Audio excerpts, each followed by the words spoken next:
গল্পৰ শিৰোনাম আপদীয়া ৰাতি। গল্পকাৰ শ্ৰী ৰমা দাস।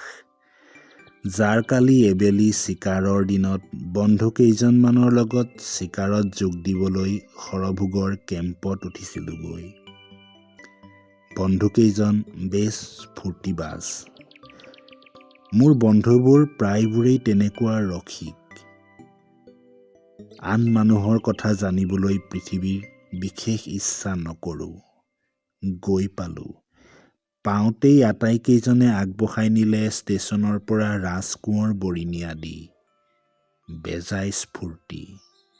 মই কিন্তু পেটে পেটে ভাল নাপালোঁ, কিবা অলপ সন্দেহ কৰি। বঢ়িয়া চিকাৰ হ'ল ৰাতিপুৱা। সকলোৱে মোকে লৈ বেছ আজুৰি পিজুৰি হাঁহি খিকিন্দালি কৰে। বুজিলোঁ তেওঁলোকে মোৰ পৰা অলপ আমোদ বিচাৰে বেছিকৈ। সন্দেহ হ'ল। নিজকে নিজে ক'লোঁ ভায়া সাৱধান, তেৰাসকলে কিন্তু কিবা পাঙিছে। দুপৰীয়া ভোজনত স্ফূৰ্তিৰ ঢৌ অলপ বেছিকৈয়ে চৰি উঠিছিল। সঁচাকৈয়ে অলপ অসাধাৰণভাৱে। ভাবিলোঁ সকলোৱে আমোদহে বিচাৰে, কিন্তু মিছাকে অকাৰণত। নিশা কিবা এটা ডাঙৰ ৰগৰ তেওঁলোকে আলচি আছে। সন্দেহ হ'ল। আৰু ভাবিলোঁ ময়েই সেই ফান্দত পৰিব লাগিব। ভায়া হুঁচিয়াৰ। গোটেই আবেলিটো হাঁহি ধেমালিতেই উৰুৱাই দিলোঁ। ধৰণী ফাট দিওঁ হৈছিল হাঁহিৰ খলকনিত। কিন্তু মই যেন কিবা এটা চক্ৰান্তৰ গোন্ধ পাইছিলোঁ। সকলো সময়তে চিকাৰী কুকুৰে গোন্ধ পোৱা দি। বহুতো ভাবিছিলোঁ বাৰু কি আলচিছে। মই বেছ হুঁচিয়াৰ, চটফটাই ফুৰিবলৈ লাগিলোঁ।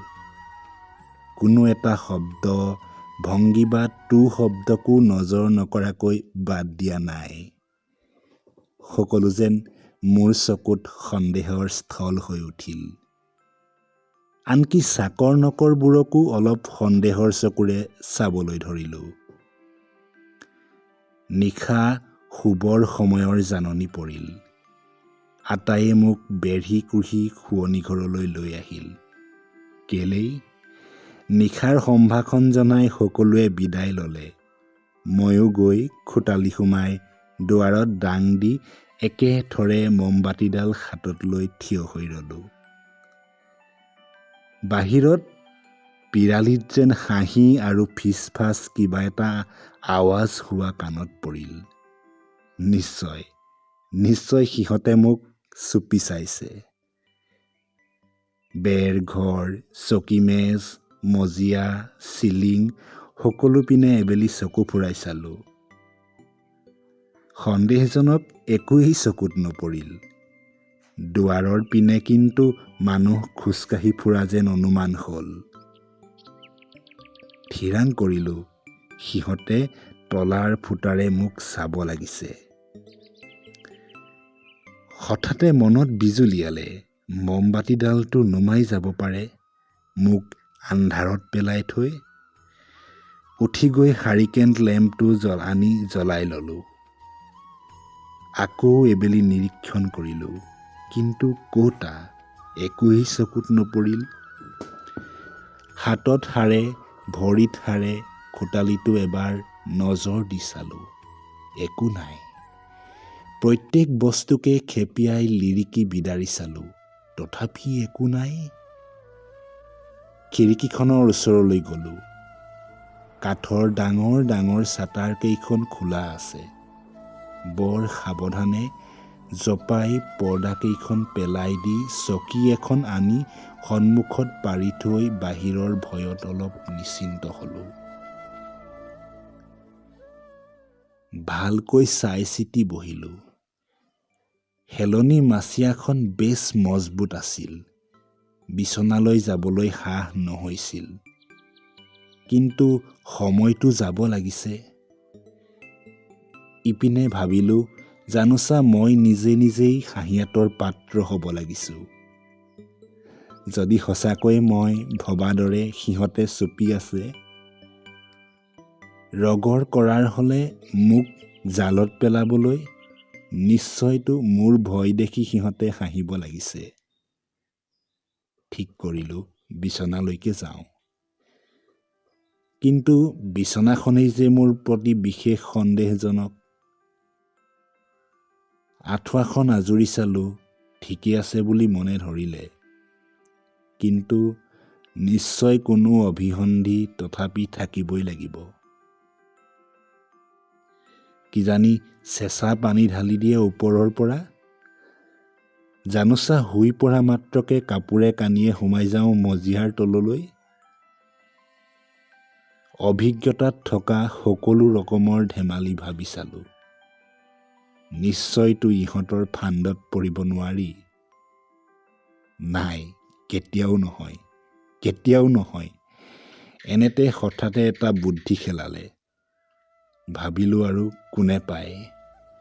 সাৱধানে বিচনাৰ তুলিয়ে সৈতে কাপোৰ কানিবোৰ দুয়ো কাষে ধৰি টানিলোঁ। লাহে লাহে দাং খাই আহিল। গাৰুৰ চাদৰ সোপাই একেলগে। আটাইখিনি আনি পাৰি ল'লোঁ, কোঠালিটোৰ ঠিক মাজতে দুৱাৰলৈ মুখ কৰি। আকৌ এবেলি ভালকৈ আঁতৰাই আনি পাৰি ল'লোঁ, সেই সন্দেহজনক খাটখনৰ পৰা দূৰ কৰি। চকুৰতো কথাই নাই, গলেই জানোচা কিহবাই গবা মাৰি ধৰে। তাৰ পিছত লেমটো নুমালোঁ হ'ব পায় আৰু খেপিয়াই আহি মূৰে গায়ে কাপোৰ মেৰাই লৈ শুই পৰিলোঁ। আৰু এঘণ্টামান সাৰে আছিলোঁ। অলপ খিৰিং কৰিলেই উচপ খাই উঠোঁ। ঘৰৰ চাৰিওপিনে নিজন। মোৰো টোপনি আহিল। তাৰ পিছত বৰ গধুৰ টোপনি আহিছিল হ'ব পায়। কিন্তু চক খাই সাৰ পাই জাপ মাৰি উঠিলোঁ। কিবা যেন